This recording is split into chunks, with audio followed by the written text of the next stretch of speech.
if we know that grade 12s today are saying, think I'm addicted to my phone, it's not good. If you're a grade five going, I can't wait to get a phone, like, are you ready for a phone? Like, there are Mm. some big conversations that we need to have. Like I say to people in my new talk, has anyone ever just opened your phone and you look around for 8 seconds and then close it and put it down?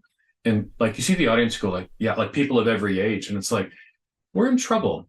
And I'm not a Mm. fear-based person. Like I'm not a Luddite, which is like, I don't think we need to go Yep. back to no technology. I love tech. I'm an early adopter for tech, but I think we're in trouble.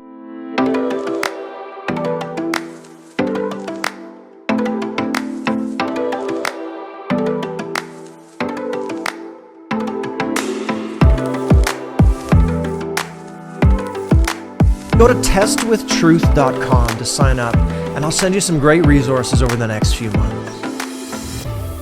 Well, welcome to the True North podcast. I'm here with my new friend, Brett Ullman, and I'm so excited for the conversation that we are going to have together today about probably some of the most important topics and situations that you are dealing with in your everyday life and with your family. So, hi, Brett. Welcome to the podcast. Hi, glad to be here. Thanks for having me today. Really do appreciate it. I've heard about you for probably 13 or 14 years now. It's been a long time. I've been in Southern Ontario. And I remember the very first time I heard about you, someone introduced you to me as a media culture expert. That was kind of their way of describing it. For today. How did you ever get to be a media faith and culture expert? How does one I'm assuming there's no degree at a university that you can kind of garner to do something like that. How did you wind up in such an interesting and such a unique area? It's interesting. When I get called an expert, I take a big breath. Like these are topics, but I have to laugh. One of the like six topics I speak on is pornography. And probably every second or third time, my introduction is like, and we welcome our porn expert, Brett Ullman. And I'm always like, no, like that's not anything I want like on a business card or anything else. Anyways, I go off track already. No, Uh, fair enough. how I got here, I was a teacher. I taught for the Toronto District School Board. I taught behavioral students, and then I was a grade 7, 8 teacher for I think I did 9 years. And during that time, got married. My wife was a nurse. I was a teacher. That's kind of career choices. And I'd gone down to an event called Kingdom Bound. Don't know if you've heard of Kingdom Bound, the music Absolutely. down just outside Buffalo. Heard a guy speak, and I came back to my church and said, "Hey, can I do a few sessions on media?" And my youth pastor's like, "Great." And so I did a couple talks. And a full-time teacher, many of us, right? We are volunteering or doing different odds and ends in the church world. And 6 months later, another guy called and said, "Hey, I hear you do media talks." And I'm like, I have no clue what you're talking about, but I have some notes from a talk I did 6 months ago. Mhm. And that was year one and two talks. And then the next year was seven. And then it was like 14 until I found myself 45 talks a year, teaching full time, pregnant wife, and a 1.5-year-old at home. Wow. And I mean, my life was out of control. Like I finish, and I mean, teachings and very intensive, wonderful vacations, but busy when you're teaching. And I'd finish a work week and head off to the airport to fly to Halifax to speak for the weekend, to fly home Sunday night to go back to work. And my wife, like it was kind of a joke, but she said, "We're going to be divorced in 5 years. Like we can't keep this up." And so the question is what do I do? I'm a Canadian. Like I live in Ajax. I live east of Toronto. Like full-time speakers in the faith-based world, like even today, I can't tell you more than a handful who are not part of an organization, a camp, Youth for Christ, those Mhm. kinds of places. And so like my American people, I mean, I have lots of American friends, but they're like, "Well, you charge 5,000 a weekend." And I'm like, "Where are you? Like Yeah. what?" And so my wife and I were just like, we're seeing good stuff happen. And so we're like, we have to try this. And so I went down to halftime teaching and then I went into full time kind of speaking. Mm. Oh, when was that? 17 years ago, Wow. maybe 18 now. And I've been full time ever since that, with a Wow. little blip through COVID, which has actually sent me partially in a different direction, but we can kind of walk through that as well today if you want. You mean COVID disrupted some of your plans? Yeah, I was shocked. Yeah, I'm down about 30%. And so I've taken up Wow. a master's in counseling psychology. So I'm currently just finishing it. So I'm actually an RPQ, registered psychotherapist qualifying. Ah, And now I still speak and I see 8 to 10 clients a week. And I will graduate from my program in August. So it's kind of wow. a bit of both. And so I'm kind of a little more in control of my own life, depending how talks go or don't go. For sure. Anybody who was during COVID who had to do even pastors, churches, restaurants with the gathering of people, the entire kind of system and kind of mechanics of how things work were upended. And still, things are in a state of flux afterwards. So I can entirely understand that. We always get sticker shock whenever we want to bring someone big from the States down to a church. We'll say, hey, can you come for a weekend here and do a conference? They'll be like, yeah, that'll be $18,000. And we go, how does anybody afford that? So Yeah. I can understand. So so you not cringe, but you kind of hesitate at the kind of idea of an expert, but you do have a remarkable amount of lived experience and time spent with both teenagers and in the media world. So it's kind of like real life experience that has kind of put you in this place. And it seems to me that God kind of used all of these circumstances to get you exactly where he was going to use you. So I think that's really, really neat just about your story and your bravery to step out in that kind of unknown world from a consistent paycheck with the teachers union, right? Yeah. So I commend you for that kind of bravery and faith to step out like that. What do you notice, like you've been in this kind of industry for a while, what do you notice about culture right now over the last 15 years that you have watched? What are the biggest changes that you've seen happen since you started speaking on media and now the world that the kids and teenagers and even us as adults live in? Well, as adults, I mean, the world's changed dramatically. I grew up with records. I have 2 8 tracks at home, like things that Nice. people do, like, and then we rebought all our records as cassettes and then CDs. Like I'd have the same U2 Actung Baby in 4 different. Yes. Are you a U2 fan?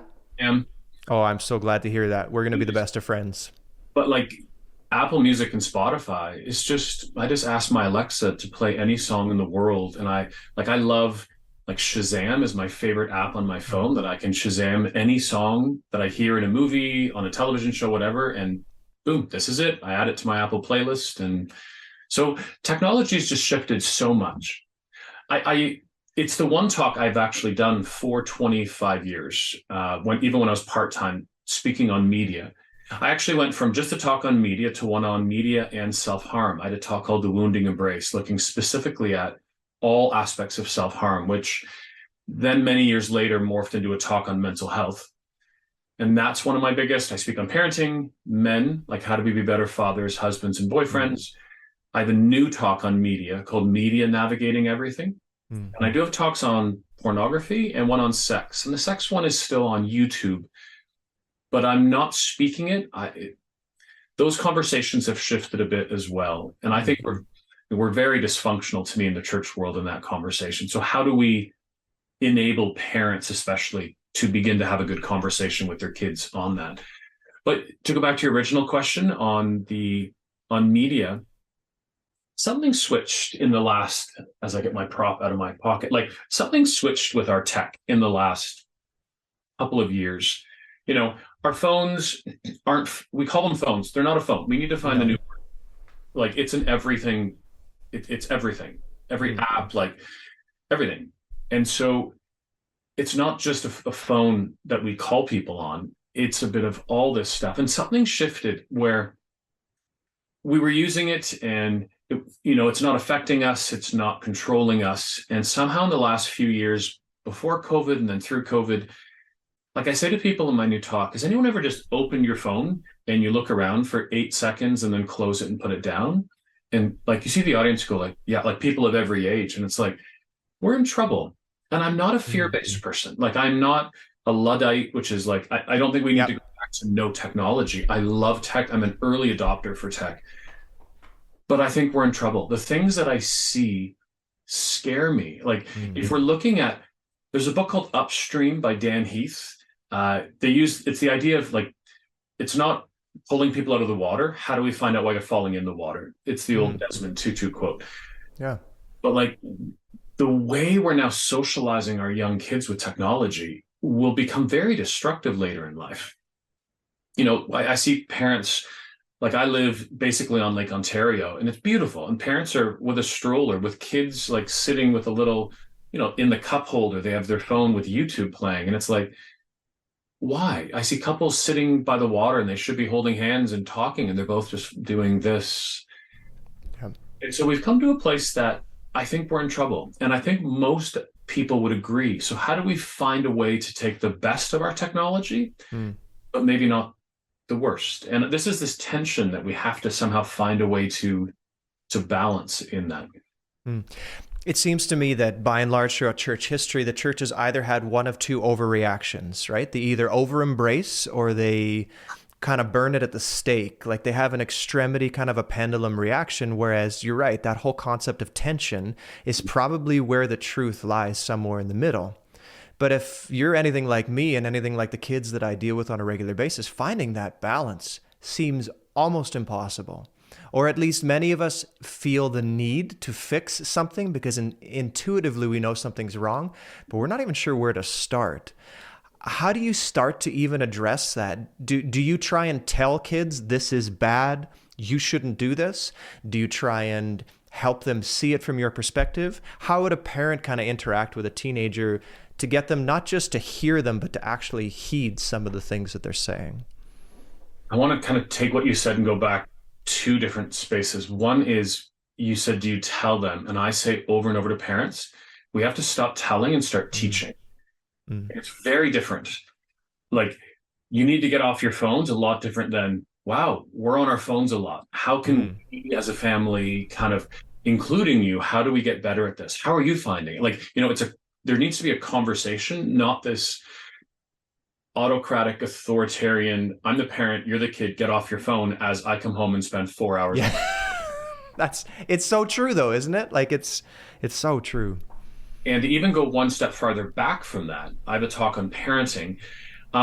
If you don't have a relationship with your kid, you don't have the right to speak truth into their life anyways. So that's not where you start. Like, that's why when I come in and speak, I often just say to churches, like, let's do the parenting conversation before we talk about pornography or mental health or media, Yeah.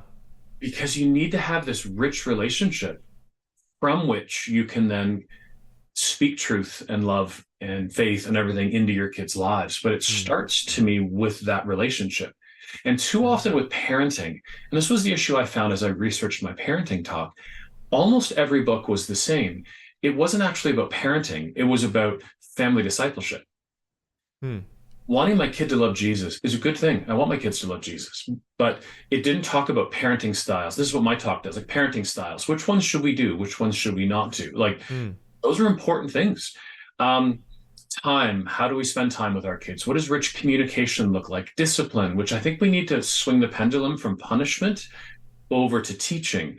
Like even the word discipline is the word teaching, I think, if it's directly translated from Latin. But we so quickly head to punishment, again, which ends up often breaking the relationships we have with our kids. So the most important thing is building that relationship. And from that, then we have to cover all those things. I mean, mental health, porn, sex, loneliness. I mean, the list goes on of all the things, but we need to do it from a place where we have influence. That's such a brilliant way of thinking about that. And even as I was preparing for a conversation, that didn't even occur to me. And I appreciate you saying that, because if you don't have access, it doesn't matter what kind of information or help you have. If you don't have access to that child's honest kind of listening ear and respect in order to heed what you have to say. So it's almost like you're saying, if you want to influence your child in the right direction, you need to start with your relationship before you get to any particular topic in the first place. Yeah. And I would even say too, make sure it's not just us, because there's also, even if we have influence with our kids, they're still our kids. Right. I forget if it was my son or my daughter, and I have two. So my daughter Zoe's in third year university. She was 2 years Western, transferred to Mac this year. And my son Ben is in his second year at Queen's. But one of them went to a conference and heard a speaker speak and came home and said, you should have heard what this person said. Well, I'm mentoring that person. That's my sentence that the person used. Right. But they heard it because it wasn't me. And I'm so happy about that they hear it. Say, our kids need 5 other adults in their life other than you as a parent, mom or dad, or both. Like pastors, aunts, uncles, cousins, like teachers, professors, counselors, coaches, like that, neighbors, like they need a whole kind of, I mean, it takes a village to raise a kid's kind of, Yeah. but it does. And so Yeah. we need all those people speaking into their lives. It's infuriating, isn't it, when you tell them something for 3 years and they go and hear it somewhere else and it's exactly what you said. Like it makes me want to bang my head against the wall because you're just like, I have told you that 300 times. Yeah. Now, that's such an interesting way of thinking about it too. A friend of mine was in behavior psychology as her major, and when teenagers are in that stage of life, it's almost like they're hardwired to ignore what their parents have to say, and they're trying to launch and prepare for launch in their own lives. So how do you encourage your kids to get in those healthy relationships with other adults? Is this a church thing, a youth group thing? What would you do to try and build up those kind of safety connections? I mean, encouraging it is a big one, but modeling it. Uh, Statistics that really scare me. I forget the years, and don't quote me on these, but somewhere around 2017, we had about 18% of students who were lonely. Then we hit into the 2020 range, and it was twice as much, three times as much. We're now at 52% of teens and wow. young adults are lonely. Now, as a guy in the 40 through 60 range, my generation's always been lonely for the last lots of numbers of years. Mm. We work, we have family, we get disconnected from each other, we're not taught how to have good friendships.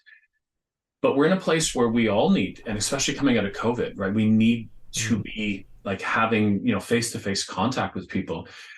But to go back to what you were saying, the way to do this is to model it, have people into your home, Mm. especially us as Christians, like finish church and let's get back to the have people back to your house for just a lunch. It doesn't need to be 4 hours through the afternoon. Like just have Mm. people back. And when your kids are younger, you can have anyone over because their kids all play together. And as your kids get older, you have to switch a bit to saying to your kids, who do you get along with? And we'll have those parents over. Or, we're trying to find ways to engage in different things. But I think modeling it is one of the really big things. And if it's going to be coaches or other people, like it might mean driving your kids to youth group because Mm. we blame kids for not going to youth group, but we're the ones who put it in our calendar and actually do it. Like a grade 9 kid, Yep. a lot of this kind of falls back on us. And so to me, it's kind of being very strategic in our planning. And I go back to, I'm a big fan of family meetings. Mm.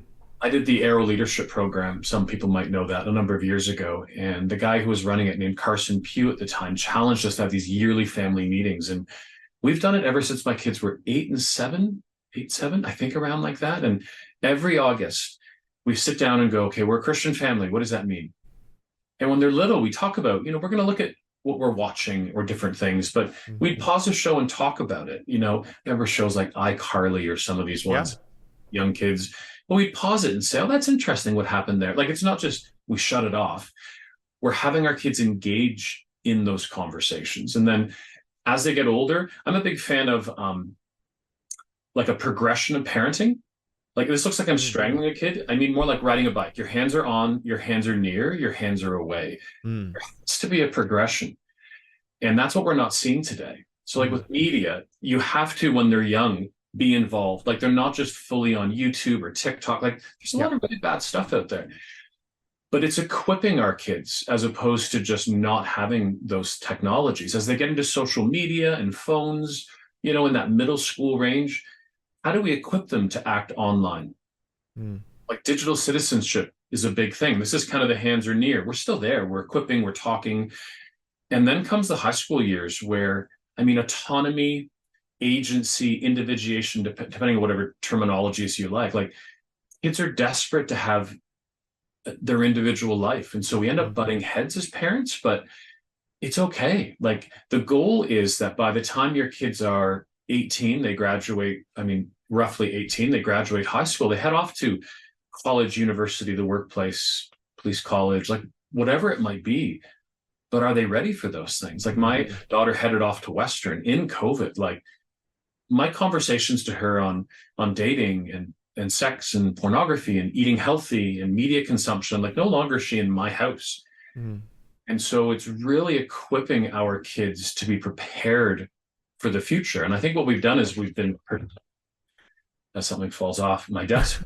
Um, we've really been protecting our kids from life as opposed to Mm, preparing them and equipping them for life, which is mm. very, very different.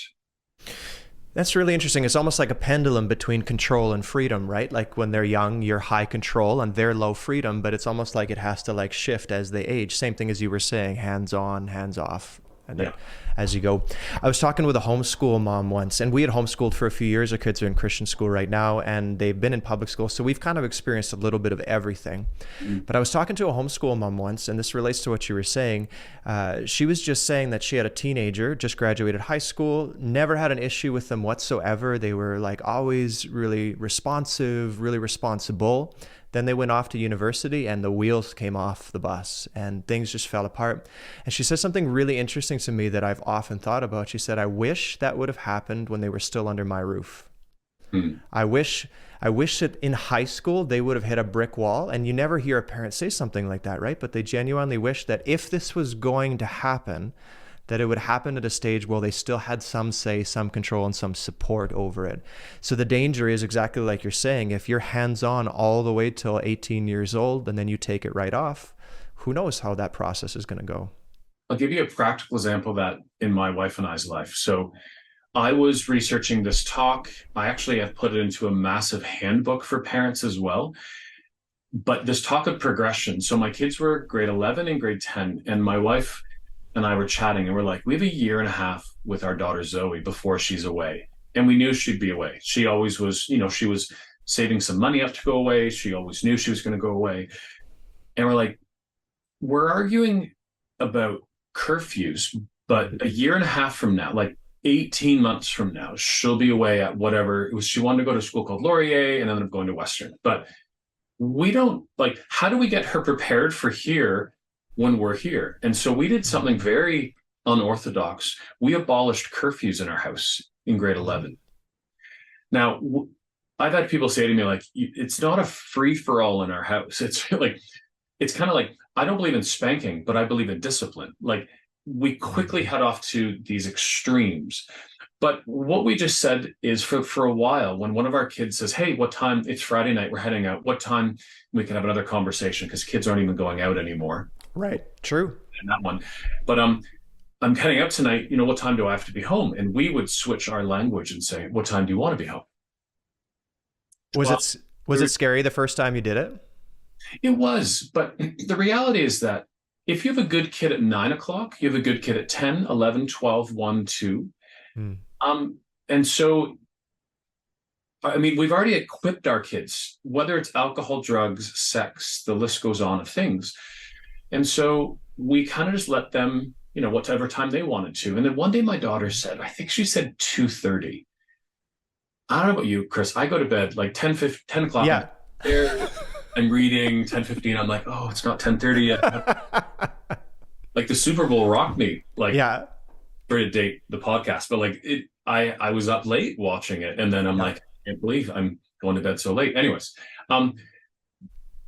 But I said, why 2:30? And she said, oh, my friend's coming back from a vacation. We want to go and sit in her basement and look at her pictures. And I'm like, okay. And I told that at one of my next talks, and a woman came up and said, and we got to get away from this fear. Like everything is fear, especially in the church world. We're so scared of everything. She said, well, nothing good happens after 10 o'clock. And I'm like, in my head, I'm like, wow, you sound so old. Like, Yeah. do we forget what it's like to be, my daughter was 18, 19. Do we forget what it's like to just want to sit and play a game? I played the game of Risk. Remember Risk at like never Absolutely. till 3 a.m. Yep. Am I high and sleeping around? No, I'm playing a game. We forget what it's like to be young. And it was good to just see, like she came home late that night. In the morning, she's like, I'm really tired. But that idea of letting them fall down around us to see what happens, and we're there to equip and to help and support them.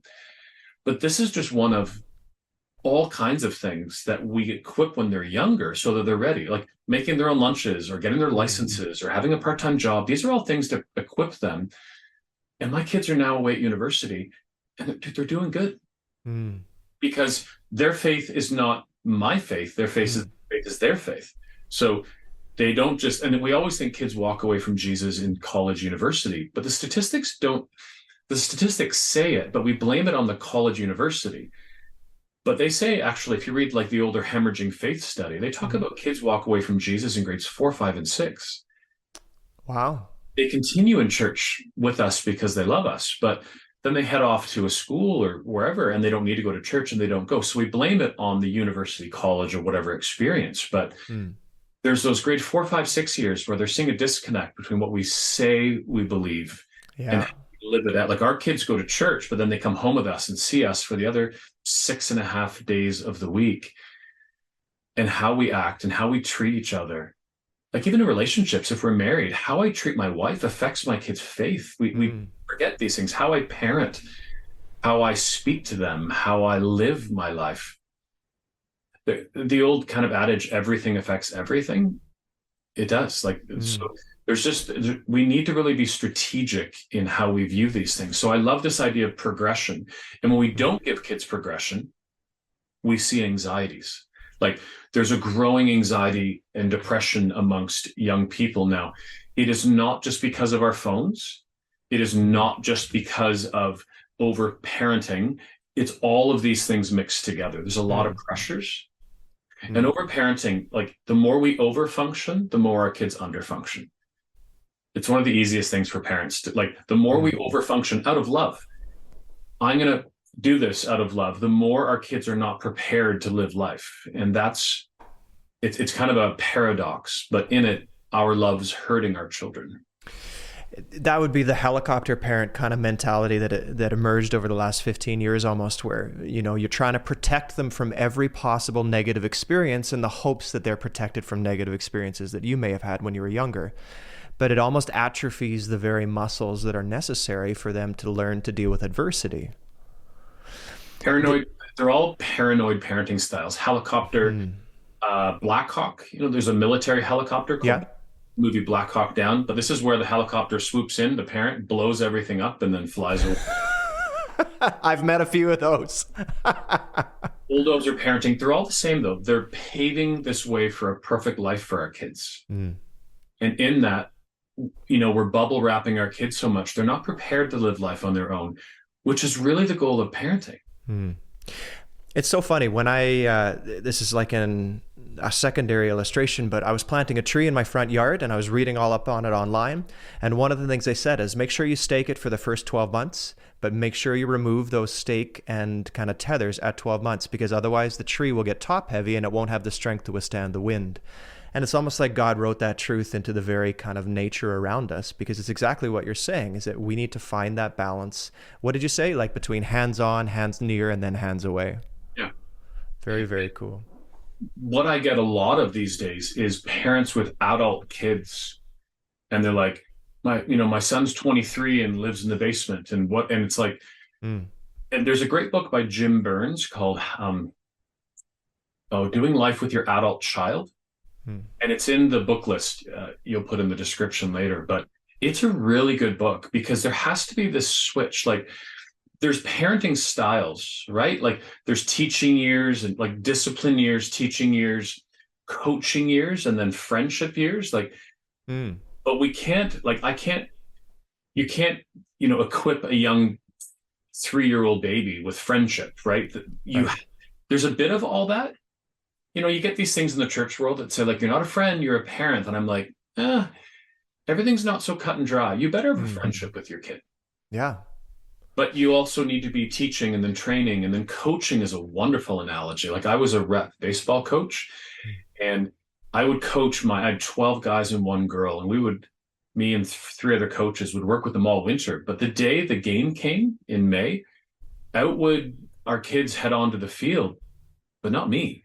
I turned a bucket over, sat down on it like every other coach, and watched the game. But if we began to view life like this as parents, that we're equipping our kids, we're coaching them to go into life. How do we coach them how to be on the bus when someone passes a phone around that might have a nude picture on it? How do we coach them how to deal with adults and teachers? How do we coach them how to use public transit and, get over fears? Like, it's an interesting way to change how we view it. And Absolutely. I think it's a helpful way to do it. So let's talk some hot button questions here. I'm sure you've heard all of these before, but I'm really curious with someone with your experience, kind of how you would respond. First question is, what age would you give a kid a cell phone? I know some parents that say at 64 years old, maybe they can have their first one. So here's what I would say. When parents say that, and you said it with a smile on your face, but just like it is a common occurrence where parents say to kids, you're never getting a phone ever. That's just not true. Yeah. Like, to show me an adult who doesn't have a phone, right? Even like my father just passed away, but like both my parents have cell phones. We're moving my mom from it's not even a Huawei, like I don't even know the brand, but she can still text on and get the internet. We're trying to move her over to an iPhone, but like people have technology today. And if you're going to be a Luddite and say like no phones, no tech, at a certain point you are hindering your kids' growth. When kids can't, get on group chats and can't connect with other kids, it's affecting their friendships. And like their Snapchat conversations might be with kids from camp, from church youth group. I've experienced exactly that. Like it's not, and we can talk about Snapchat as well. Go back to your question. When should kids get a phone? I don't have a hard and fast answer, but you said 64. Can we just say that that's ludicrous? Yeah. But the father who said to me a couple of years ago, he got his kindergarten kid a full iPhone, like an iPhone 13. And I'm like, yeah, that's not okay. Like there's no way to process. There's no need for a kid. Now, let's be honest. Kindergarten, grade 1, grade 2, grade 3, grade 4, like these young elementary years, it's only our fear where parents are like, well, then they can text them that they're okay. It's like, why do you need proof of life at school? Yeah. And this is the fear. Like kids now go to camp, and I'm a big proponent of camp. Like my kids have gone, and my son will work again at a camp called Minneoe this year. My wife was Muskoka Woods, and there's great camps, Pioneer, Widgeton, and there's all kinds of Quasin. There's great camps everywhere. But I'm a big proponent of going to camp. But one of the things that happens these days is parents give kids two phones, like one to give to like your youth leader or the cabin leader to say, here's my phone. And then they hide another one so they can. Are you serious? All fear, right? Fear-based parenting is just the name of the game today. So I'm a fan of the Wait to 8 campaign, but I do think that it's a ballpark around there. So my daughter got hers in grade 8. My son got his in grade 7. And both of my kids, like I have a slide I talk about in my media talk, like when should my kids get a phone? But we need to change the media conversation to when should I get a phone? This isn't us just giving our kids a phone. And it can't be telling our kids to get off of Fortnite. We need a whole paradigm shift that our kids need to start saying they're part of this. And so I've been doing my new media talk, which is I only started speaking it this August. So I was in Calgary just before Christmas, and I'm grades 5, 6, 7, 8, kind of talking this crowd. Like, if we know that grade 12s today are saying, I think I'm addicted to my phone, and we can argue addiction, compulsion, but it's not good. If you're a grade 5 going, I can't wait to get a phone, like, are you ready for a phone? Like, there are some big conversations that we need to have. Like, phones have cameras. And for most people, it's okay. But like, sexting has become very normal in the church world. And then from sexting, and if parents don't know what sexting is, someone sends a half-naked photo to someone. Like, first off, there's the prophetic versus the practical. Is it biblical? Like, is it a biblical expression of healthy sexuality? No. But the practical is the destruction when, especially girls, often have this naked photo online, and it will never go away. And so, when do I get a phone?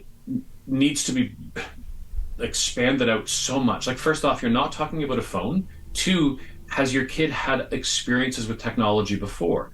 So most of us as adults have a drawer somewhere with an old iPhone 5 or an old iPad, and I'm an Apple person, but like Android, anything, like old products. I'm assuming that your kids, whoever's listening, are using these products before, right? We're equipping them, we're teaching them. So when they finally get a phone, what has actually changed? All now is that they can take this device outside of the home and use it. And if you've been equipping them along the way, it's not a huge leap. Because again, no, they're not making phone calls for the most part. Right. In fact, phone calls terrify most millennials and Gen Zers apparently these days. Yeah. But then the question what are your rules? Like, do you have rules for phones? Can they be in bedrooms? Can they not? And like, this is where family meetings come in because I don't think Mm. anyone should have their phone in their bedroom. It's affecting Yeah. sleep. And then someone's like, well, it's my alarm. Then I'm like, well, then go buy a $9 alarm on Yeah. Amazon or like, Yeah. or buy the Amazon one that has like the Echo or whatever that has the time on it. But, Hmm. and we sleep less and sleep's becoming an issue in life. And so what are your house rules? There's a lot of an addiction with this sort of, and again, addiction's a harder word, but if you're a kid and you're downstairs and your parents call you for dinner, first off, I say, why, like, our kids need to be involved with the dinner process, not just someone Mm. calls them up to eat. Right. But they freak out because Fortnite's playing. The idea of just we're going to hand you a phone, right? Kids need to be to show that they're doing well with regular things, Mm. part of the family. Like if you can't show that you can do your laundry and some little things, how can we ever then say you're going to do well when you've sent a naked photo to someone and you Mm. shouldn't? And they're now saying, I'm going to send this to everyone in your church or your school. Or when they're being bullied, do our Mm. kids run to us or are they terrified of what we will do to them? Like they're very different conversations. Mm. And you can see how this is such a bigger conversation than when should they get a phone? And Yeah. kids saying, when should I get a phone? Because they'll be bullied very quick. You run a Mm. YouTube channel, like I get bullied all the time. Someone recently and said, you're not 6'6". Now that's a huge diss, but it's like, you actually wrote that? Like, is this all you see of me? It's ridiculous. It really is. The online world in some ways.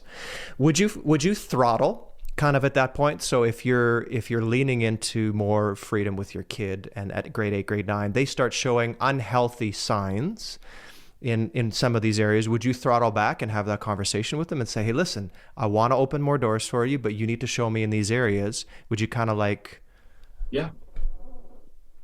I mean, see, the language is important. I've always said to my kids, my wife and I, we're for you, we're not against you. hmm, We love you. hmm, We also made a contract, my wife and I, to each other that if we can say yes, we will say yes. interesting. And this was anything. So I'm invited to a party. As opposed to just, you're not going to a party, there might be alcohol Yeah. there. It's help us. Like, we want to say yes to you. So let's sit down and figure out how this might be able to work. What's a way Hmm. that that we'll be comfortable as parents, but you still get to go. That's really And smart. it was just a way that our kids, like, it was never us against them.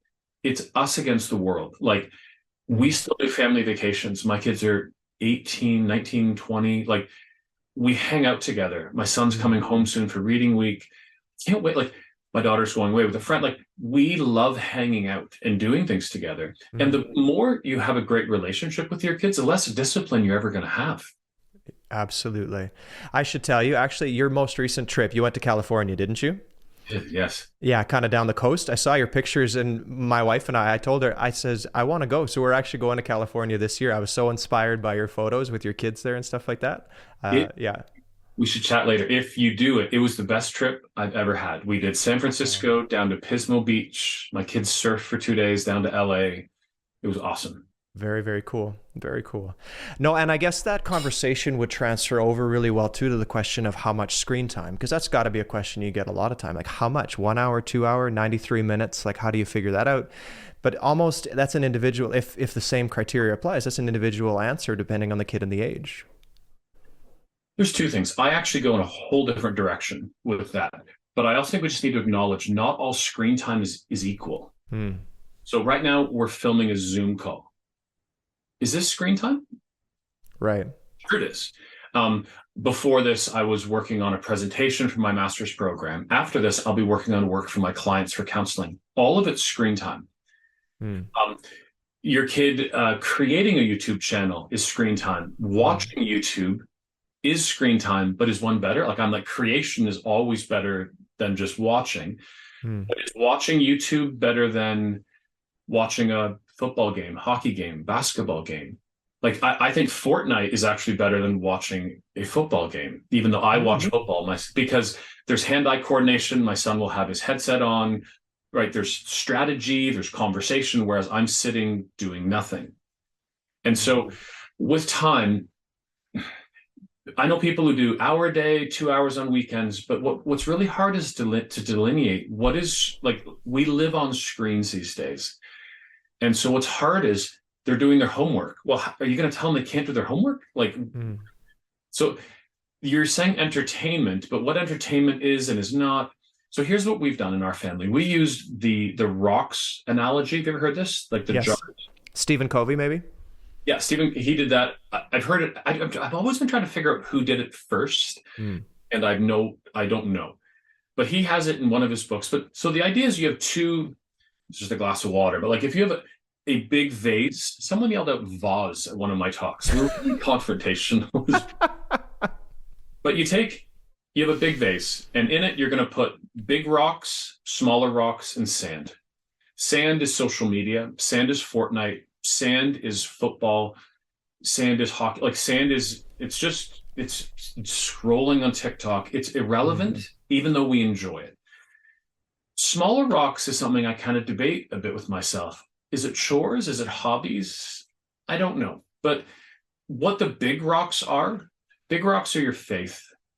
Big rocks are family dinners. Like parents, if you want to have the best return on investment, like family dinners are it. Have family dinners as much as humanly possible. And as your kids get older, it ends up starting to be more, because my kids became lifeguards and they're working. Then we'd have a family night. But the more you do all those kinds of things, completely went off on a tangent. What am I talking about? Marvel's analogy. Family meals. They're doing well at school. They have face-to-face contact with friends. All of those things to me are the big rocks. So if my son was more of a gamer than my daughter. So if he's doing really well in school, goes to youth group, he goes to camp in the summertime, volunteers, good face-to-face contact. He's reading. Like I actually in grade 11 began to pay my kids to read books. Following John Maxwell, whose father paid him to read books. Really? And like we've paid my kids $20 a book. Atomic Habits, books on dating and faith, Upstream by Dan Heath. For Christmas, I bought them Stolen Focus by Johann Hari on focusing. All these books live on my kids' side table at university. That's really, really cool. You should buy them that book, Parenting, Navigating Everything. That'd be a good one to buy them. Do you know that I actually have given them a copy? Have you? Because a chunk of the book, and we'll go through that at the end, but the chunk of the book is actually written to anyone. Here's the most interesting thing with paying my kids to read. Do you want to guess how many times they've come and asked me for the $20?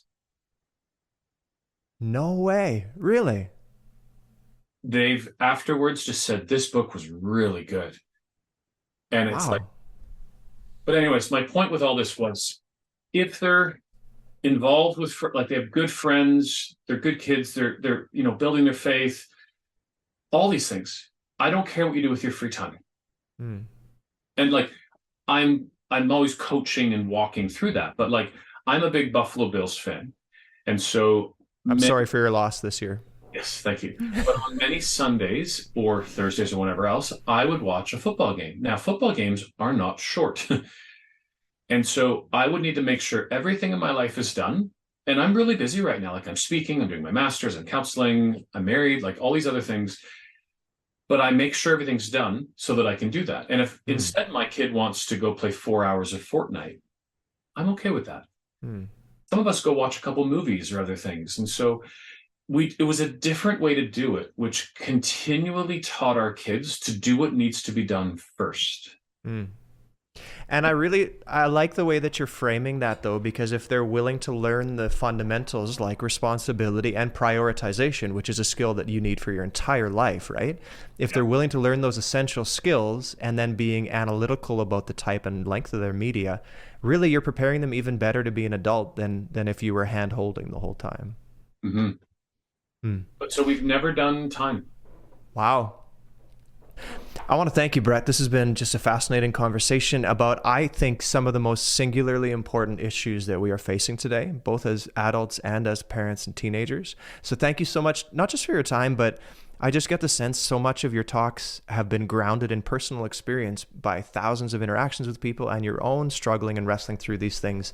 And I always find that that means all the more to someone listening, so that they know that the person who's saying these things isn't just saying it from some ivory tower. They've walked through that valley and they've seen to, and are seeing through to the other side. So thank you for being on the show with us today, Brett. Can I give you one takeaway as we Please. leave? One of my favorite books is called Atomic Habits by James Clear. It talks about this idea of incremental growth. So whatever you listen to today, and we talk about a lot of different things, whether you're like, I need to be a better parent, or my mental health is really in trouble right now, or whatever it might be, technology use, 1% growth. What is something you could be? And I think 1%, I think James uses one, I'd say even 5. How do you be 5% better? You could eat 5% better today. You could sleep 5% better. You could be a 5% better parent. And I just say there's hope in all of this. This is not a hopeless, fear-based conversation. It's let's begin a conversation to spark something under all of you to equip you to be better in these conversations. And if you have any questions, you can write either of us, but you'll find all my contact stuff in the description. Yeah, for all the listeners, we're going to leave a link there so it's brettullman.com, which is kind of his launch pad for all of his ministry stuff and the courses that he does. And his YouTube page, we'll make some links to there too. There's some fabulous content. And our hope is sometime soon, hopefully in Southern Ontario, to have Brett down to do one of his talks with us here at the church. So we're looking forward to the possibility of that happening. So thank you, Brett. Again, appreciate your time more than you realize, and looking forward to continuing this journey. Thanks.